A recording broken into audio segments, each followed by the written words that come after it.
Greg, thank you so much for joining us today. Hey, Elijah, it's always nice to visit with you. I hope you are doing well and that everybody at Silver Doctors is doing well. Definitely. And this is an interesting day in the markets today. We see precious metals going down, gold dipping below 1,300. Now, you actually predicted a dip in the metals. Is that right? Yeah, it was pretty easy to see these things coming sometimes. And frankly, that's the reason why there's a TF Metals report in the first place. When I first got my start at this 8 years ago for crying out loud, it was unintentional. We didn't intend to go on this road, obviously, but it seemed that there wasn't anybody out there that was, I guess, evaluating or analyzing the precious metals markets from the point of view that they are fully and wholly 100% manipulated by the banks. Everybody wanted to look at the markets, in some kind of traditional sense, Elliott wave, and supply demand and all this other stuff that doesn't really amount to a hill of beans. With the way we look at the market, we call it manipulation analysis. And we understand that the precious metals markets, if you want to call it that, are actually just digital derivative markets. There's no real gold or silver that ever changes hands. They just trade these derivatives back and forth. And so if you understand that the banks issue the contracts, they sell them to the specs. The specs build up big long positions. The banks build up big short positions. And eventually momentum fades out and those specs get washed out. They start dumping their long positions. The banks use all of that spec selling to buy back their short positions. And eventually those positions get all washed out, as we call it, and then the whole cycle begins again.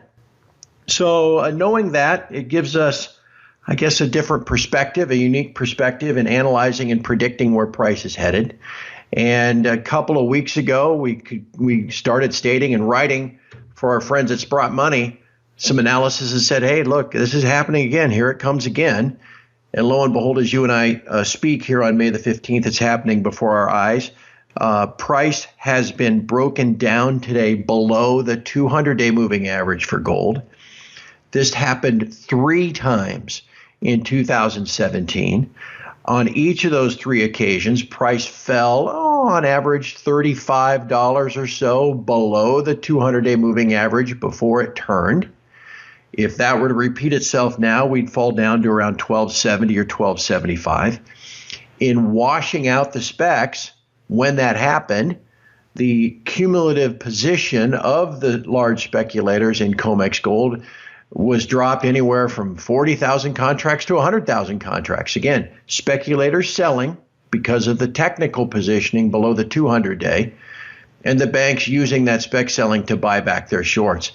That process then concluded, like I said, with a drop of $35 or $40, and then the next rally began. So like I said, we tried to begin warning people about this 2 weeks ago when you could see this coming, and now it's playing out before our eyes. And the important thing is to recognize what it is and prepare yourself for that next buying, stacking, trading opportunity, which will probably emerge in the next, week or so. When you're talking about, how the banks are involved and everything like that, is there any speculation here, or are there hard facts to back this all up? Yeah, when we reference the speculators and the banks, we're basically a shorthand for the information that's generated on a weekly basis by the CFTC, the Commodity Futures Trading Commission. They survey all the market participants every Tuesday. They put out every Friday a summary of that survey called the Commitment of Traders Report. A lot of analysts follow this. I've been following it my entire time that I've been running TF Metals Report, and we report on it every week. To the extent that it's factual and accurate, and I guess we can debate that, whether the banks have been caught in the past lying and misleading the CFTC and falsely stating their positions, but all we can do is take the data that were given to us. And so if you look at the actual data, then you can see this ebb and flow of positions from the specs to the banks, from the banks to the specs, and use it and track it with price. And the picture becomes very clear. In fact, I'll be more than happy to send you one of the charts that I have that just shows you what happened last year. As price fell through the 200-day moving average, the speculators, almost because they were pre-programmed to do so by a computer, began dumping positions. that selling of their longs was used by the banks to buy back their shorts, and you can see how those speculator and bank positions change with price. Definitely. If you send me those links, then I'll put them into the description of this video so people can check those out. As for going forward here in the precious metal markets, do you see that gold and silver are cheap right now and that they're going to rise in the near future? Yes, I do believe, Elijah, that the bear markets ended back in December of 2015. In fact, guys, you go back to December 2015, everybody hated gold and silver. I mean, everybody, I don't think there was a single analyst that thought that price was going to turn. Outside of yours truly. I mean, you can go back and search my site. In fact, I reposted a link for my subscribers this morning from December of 2015 where we said, you know what? No, we're not going down. We're going to rally in January and into February. And then from there, maybe we'll continue to rally. And that's in fact what happened. So at the peak of bearishness, at the peak of those positions, speculator and bank being washed out in December of 2015, at the end of the bear market, that was the time that you had to have the fortitude to see what was going on and go long. And if you did, you're rewarded with a 30% move in gold, a 50% move in silver, and 3 and 4 and 500% moves in certain miners. I think that's where we are again. I think this process that you're seeing play out today is part of this washout of the market structure, and prices are beginning to rally and will rally substantially in the back half of this year and into 2019. I compare 2018 to 2010 in that back in 2010, when I first began my website, everybody was convinced there was not going to be any more QE. There'd been a QE1 program that was started in March of 2009. It ran its course for about 6 months, and that was it. And the Fed said they'd never monetize the debt, and Bernanke was done with it. It was just a one-time deal. Well, by the fall of 2010, we got QE2. Before that happened, during the bulk of 2010, silver traded around $16 to $18 most of the year. But once QE2 began, the wheels kind of came off. And of course, we know what happened with silver. It about tripled between then and May 1st of 2011.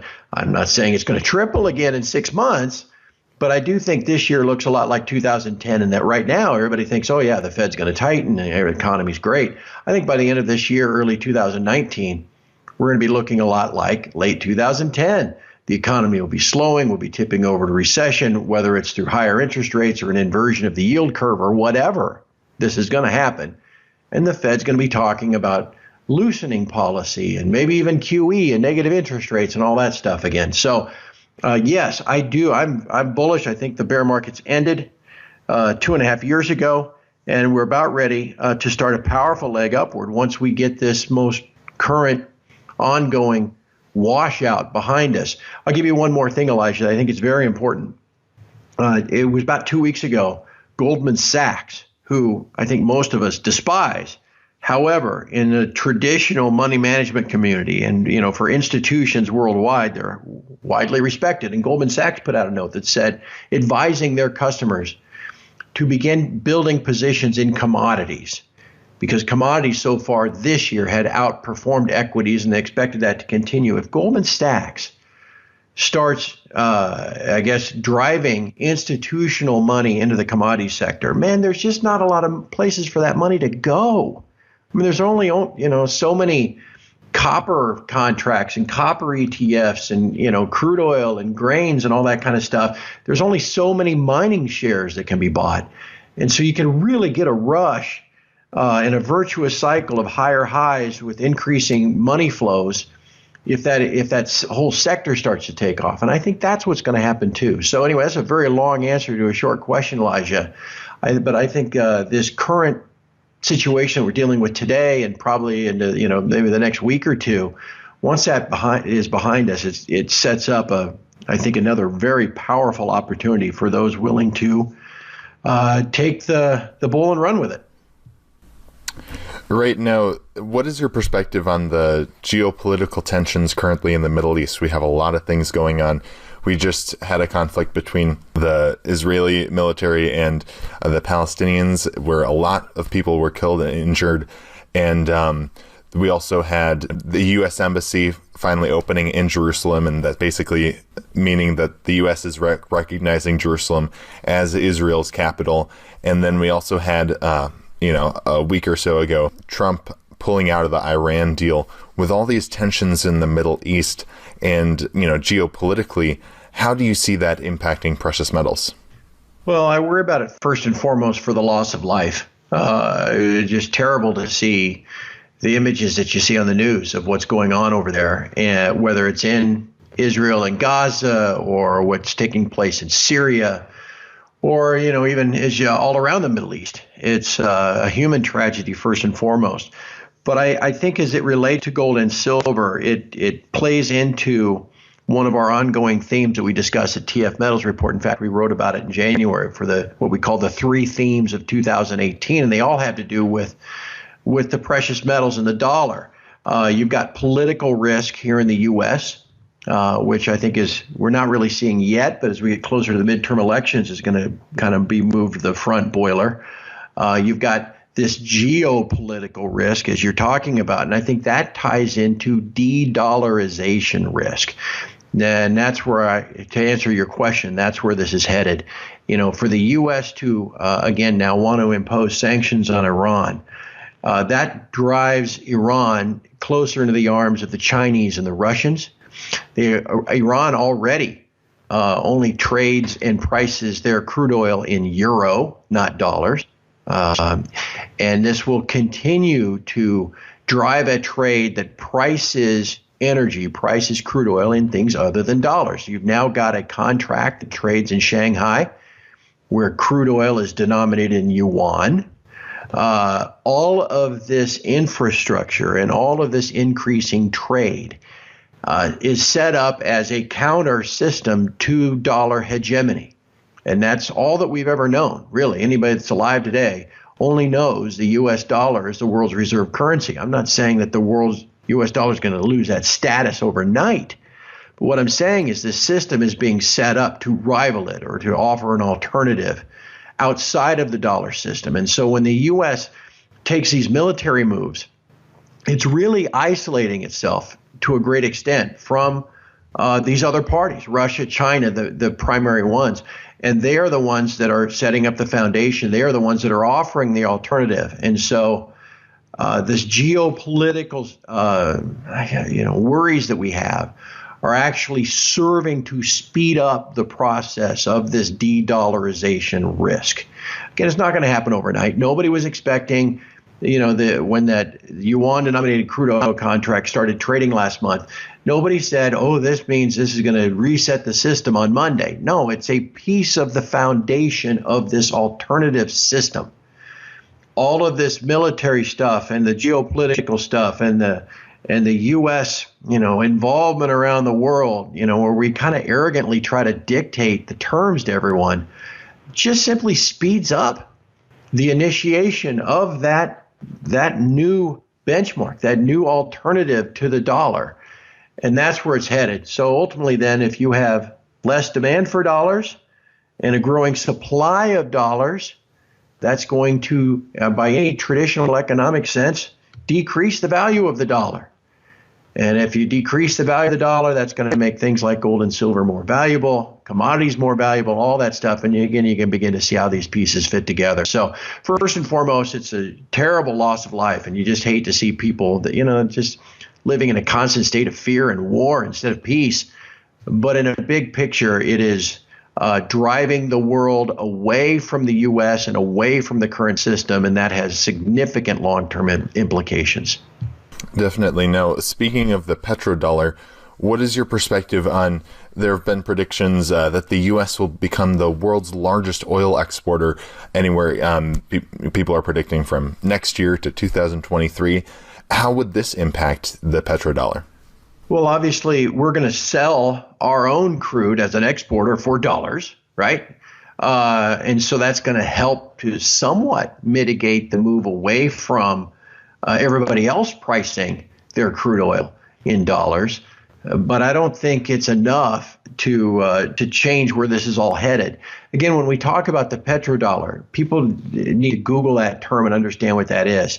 When we went off the gold standard in 1971, there was an understanding by the powers within the U.S. government that this was going to be extraordinarily inflationary. We were going to be printing dollars, in the Keynesian sense, trying to have both guns and butter. And we were going to be untethered to any kind of sound money. So that meant there was going to be this rapidly increasing supply of dollars, which is, anybody can pull up the charts and see how the standard of living in the U.S. has dropped dramatically since 1971.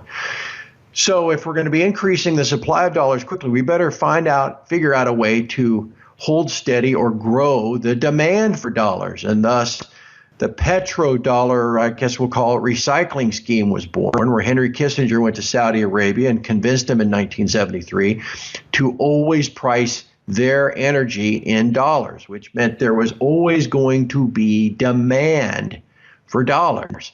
So as we print dollars here, we're able to ship them overseas.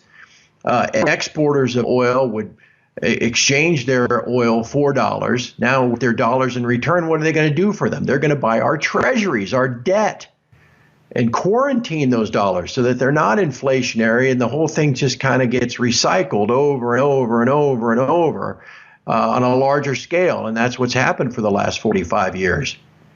If we move away, if eventually as the world moves away from solely pricing crude oil in dollars, instead starts to price it in yuan, instead of charge it in euro and whatever, again, that decreases demand for dollars.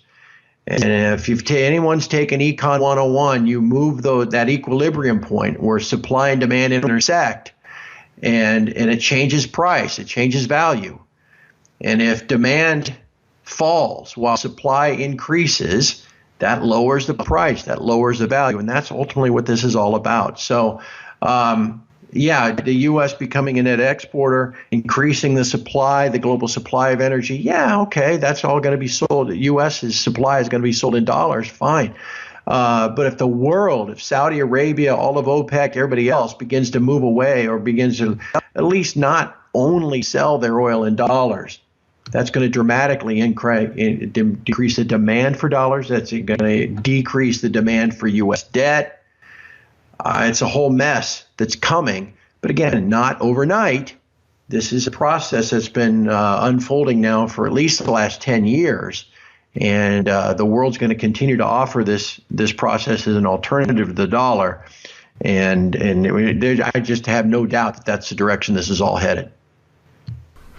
Right, and I've heard the opinion of some people that, all fiat currencies are, backed by nothing, and eventually they're going to collapse. But in this day and age, it's really the dollar it's the one that is the most stable right now. With the destruction of the petrodollar, will this change that situation where maybe the yuan or a different currency will become top dog? Or I guess make them all on a more equal footing. Yeah, to where you don't have to transact trade in dollars only, because there are facilities to transact trade directly between countries. Like China has set up, I don't even know how many direct currency swap arrangements now with other countries where, having the world's reserve currency status, where that always has demand for your currency, is because if you're, pick two countries, Egypt and South Africa, and you want to transact trade, between those two countries, they don't do it in each other's currency. They do it in dollars instead to make the whole transaction more stable. And so thus there's always this demand.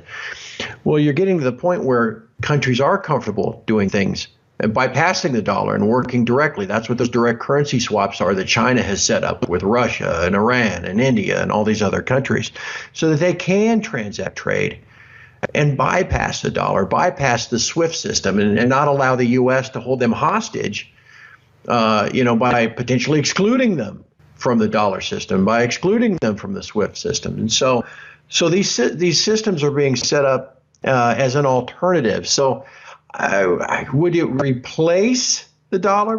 Probably not, but it would just be offered there just would be alternatives to the dollar, and the dollar would not be, on the top platform with a whole bunch of others at like a tier 2 and then a whole bunch of others down at tier 3. There would just be the dollar and everybody else would now be on tier 2, if that makes sense. And that's kind of what I see coming. And in the end, that's very inflationary for the U.S. It's really going to create a problem if demand for dollars dries up and thus demand for U.S. debt dries up. That implies a lower dollar. That implies much higher interest rates. And we're not prepared for that economically. All right. Well, Craig Hemke, thank you so much for joining us today. Before we let you go, did you want to share with the viewers any last thoughts you had and where our viewers can find you online? Well, I mentioned this site that we've been publishing now for about 8 years. It's tfmetalsreport.com. It's a vibrant online community. It's terrific. The people there, the subscribers that we have as they interact, we realize we're all in the same boat and we're all there to help each other. And for $12 a month, you get my analysis of every day, where we write about the markets and we do a podcast every day and have interviews with other analysts and other people in the industry. But you also just get access to the entire community. And I think that's what makes it most valuable. It's people that are all working together to help each other, each other see each other through this process. And I encourage everybody to check it out. Again, just tfmetalsreport.com is where you find us. We ain't going nowhere, man. And we've been at this for 8 years, and we ain't giving up just because the commitment of traders report is getting flushed out again today. We know we can see where this is headed.